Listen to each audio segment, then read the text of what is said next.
Dan, djeco. Danas ćemo ponoviti ono što nam je najvažnije za znati u zbrajanju i oduzimanju do 20. Pa krenimo od zbrajanja.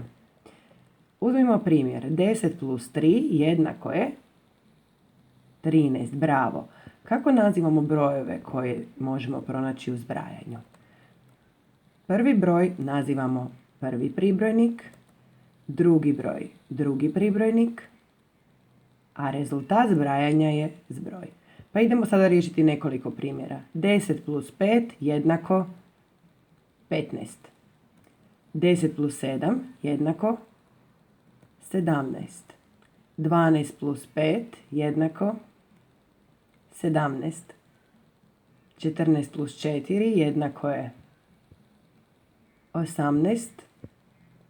16 plus 4 jednako je 20. 11 plus 8 jednako je 19, tako je, a ne 1. Nastavljamo s oduzimanjem.